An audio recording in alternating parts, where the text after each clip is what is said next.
હવે ગણતરીના જ દિવસો બાકી છે ત્યારે પતંગ રસિયા ઉત્તરાયણની તૈયારીઓમાં લાગી ગયા છે। ઉત્તરાયણના પાવન પર્વમાં કેટલાય લોકોને દોરી વાગવાના બનાવો પણ બનતા હોય છે, જેમાં સૌથી વધુ અકસ્માત શહેરમાં આવેલ ઓવરબ્રિજ પર બનતા હોય છે। ત્યારે આવા બનાવોને રોકવા માટે અમદાવાદના શાહપુર વિસ્તારમાં રહેતા મનોજ ભાવસારે બ્રિજ પર આવેલ લાઇટના થાંભલા પર તાર બાંધવાનું મશીન સેફ ઉત્તરાયણ નામનું એક અભિયાન હાથ ધર્યું છે, જેમાં તેઓએ શહેરમાં આવેલ કેટલાક ફ્લાયઓવર બ્રિજ પર તાર બાંધ્યા છે, જેથી લોકોના જીવ બચાવી શકાય।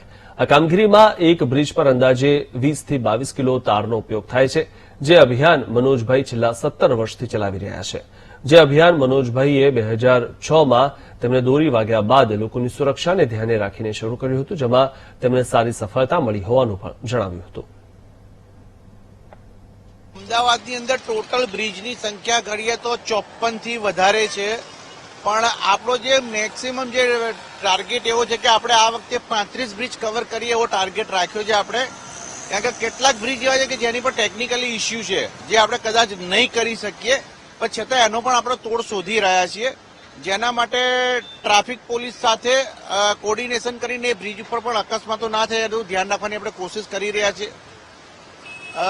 એવા 5 બ્રિજ એવા જે આપણે આઈડેન્ટિફાય થયા છે જેમાં ઇલેક્ટ્રિક પોલ નથી, તેવા 5 બ્રિજ છે। એક તો મેમકો બ્રિજ છે, પછી ગુરુજી બ્રિજ છે મણિનગર, વિરાટનગર અને રાજેન્દ્ર પાર્ક, આ 4 બ્રિજ એવા છે। અને બીજો એક 5મો બ્રિજ એવો છે કે જેની પર નથી, પણ ત્યાં કશું કે સ્પાન નાનો હોવાના કારણે અકસ્માતની સંખ્યા ઘટી જાય એવું છે, તેટલા માટે આપણે છતાં પણ ટ્રાય કર્યો છે કે જે બ્રિજ ઉપર ઇલેક્ટ્રિક પોલ નથી અને તાર બાંધી શકાય એવી કન્ડિશન નથી, ત્યાં આગળ આપણે ટ્રાફિક પોલીસની સાથે કોર્ડિનેશન કરીને કંઈક સારી વ્યવસ્થા થઈ શકે એવો પ્લાન કરી રહ્યા છીએ।